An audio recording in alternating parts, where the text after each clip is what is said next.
খুলনার খানজাহান আলী থানার ফুলবাড়ি গেট পুরাতন বিআইটি রোডে কেডি এর প্ল্যান না মেনে বাড়ি তৈরির অভিযোগ উঠেছে মৃত শহীদুল ইসলামের ছেলে রফিকুল ইসলাম ও মাজারুল ইসলামের বিরুদ্ধে। ভুক্তভোগী ও অভিযুক্তরা পাশাপাশি বসবাস করে এবং সম্পর্কে ভাই হয়।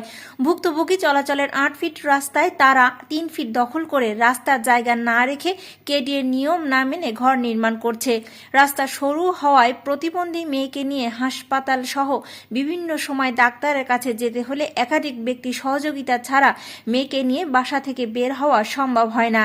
এদিকে রাস্তা ৩ ফিট হয়ে যাওয়ায় প্রতিবন্ধী মেয়েকে নিয়ে বের হওয়া বড় কষ্টকর হয়ে গেছে পরিবারটির। এদিকে প্রতিবন্ধী পরিবারের মেয়ের মা রাস্তা সরু করার বিষয়ে কথা বলতে গেলে অভিযুক্তদের নিয়োগকৃত ইমরান হোসেন, ভুক্তভোগী জহুরুল ইসলাম ও তার স্ত্রী জান্নাতুল ফেরদৌসকে অকথ্য ভাষায় গালিগালাজ করে এবং প্রাণনাশের হুমকি দেয়।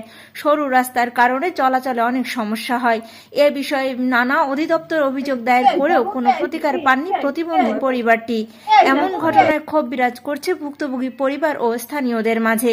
আমার ৮ ফিট রাস্তা দখল করে নিচ্ছে। আমার ৮ ফিট রাস্তা কিন্তু তারা কোনো কায়দায়, আমি বিভিন্ন জায়গায় গেছি, থানা গেছি, কেডিআই গেছি, ইউনিয়নে গেছি, আমি কোথাও কোনো সমাধান, সঠিক কোনো সমাধান পাই। এটা আছে আমার দেবর আছে এবং দেবরের এক শালা আছে ইমরান হোসেন, এবং সে আজকেও সে হুমকি দিয়েছে আমার স্বামীকে থেকে একটা মানে রাস্তা না দেখাইয়া প্ল্যান পাস করে তারা জোরপূর্বক স্থাপনা শুরু করছে। যেটা পরিচালনা করে আমার এক ভাই, যার নাম রাকিবুল ইসলাম, তারই শালা ইমরান হোসেন। সে আজকে সকালেও আমার হুমকি দিছে, আগেও দিছে। আমার একটা প্রতিবন্ধী বাচ্চা আছে, যেটা দিয়ে আমি জরুরি একটা অ্যাম্বুলেন্স, মনে করেন একটা ফায়ার সার্ভিসের গাড়ি, আমার স্থাপনা, আমার যে পিছনে বাড়ি আছে তা প্রায় মূল রাস্তা থেকে ৬০ গজ দূরে, ৬০ থেকে ৭০ গজ দূরে। যেটা আসলে একটা ভ্যান ঠিক মতন ঢোকে না। এটা জরুরি যানবাহন বা যাওয়ার জন্য খুবই, আমার প্রতিবন্ধী বাচ্চাটাকে যদি অসুস্থ হয় একটা ইজি বাইক বা একটা কিছু তাড়াতাড়ি নিয়ে যাওয়ার অনেক সমস্যা। আমার বোন হচ্ছে একজন প্রতিবন্ধী, তাকে যদি কোনো অসুস্থ হয়ে যায় তাকে নিয়ে যাওয়ার জন্য এখানে মানে এনাফ রাস্তাটাও নেই। ৫ ফিট রাস্তা, সেখানে ২ জন মানুষ দাঁড়ালে তাকে নিয়ে যাওয়া সম্ভব না।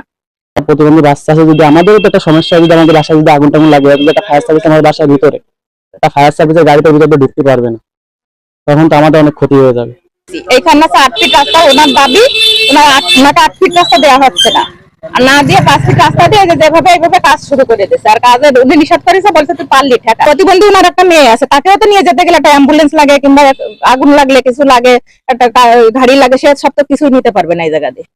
বিষয়ে খানজাহান আলী থানার অফিসার ইনচার্জ বলেন, আমি কেডিএর একটা চিঠি পেয়েছি, প্রতিবন্ধী পরিবারটি যাতে সুষ্ঠু আইনি ব্যবস্থা এবং সেবা পায় তার ব্যবস্থা দ্রুতই করব।